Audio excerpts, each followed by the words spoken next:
আমার আজকের recipe chicken cheese ball. বিকেলের মুখরোচক স্ন্যাক্স হিসেবে এই চিজ বলের কদর একটু বেশি। বাচ্চারা তো ভীষণ পছন্দ করে, বড়রাও ভালো পছন্দ করবে। চিজ বল তৈরি করার জন্য একটা মিক্সচার জারে 500 গ্রাম মতন সলিড চিকেনের পিস নিয়েছি।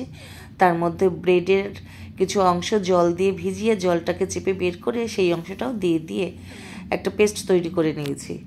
পেস্টটাকে একটা পাত্রে নামিয়ে নিয়ে তার মধ্যে পেঁয়াজ কুচি, লঙ্কা কুচি, নুন, গোলমরিচের গুঁড়ো, মিক্সড হার্ব, চিলি ফ্লেক্স, তার মধ্যে কিছু ধনেপাতা দিয়ে বেশ ভালো করে মিশিয়ে নিয়েছি। তারপর হাতের মধ্যে তেল ব্রাশ করে তার থেকে বেশ খানিকটা অংশ নিয়ে তার মধ্যে আগে থেকে কেটে রাখা চিজের কিউব দিয়ে আবারও গোল পাকিয়ে নিয়েছি।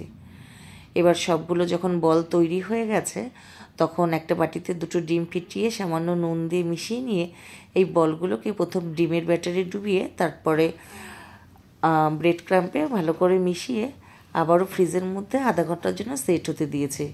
এবার লো টু মিডিয়াম আঁচে গরম তেলে ভেজে হালকা বাদামি রং হলে তুলে নিয়েছি। রেডি হয়ে গেছে ভীষণ টেস্টি মুখরোচক একটি খাবার, চিকেন চিজ বল।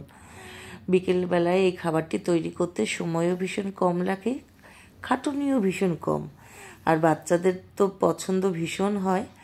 তো এই চিজ বলের রেসিপি রইল সকলের জন্য।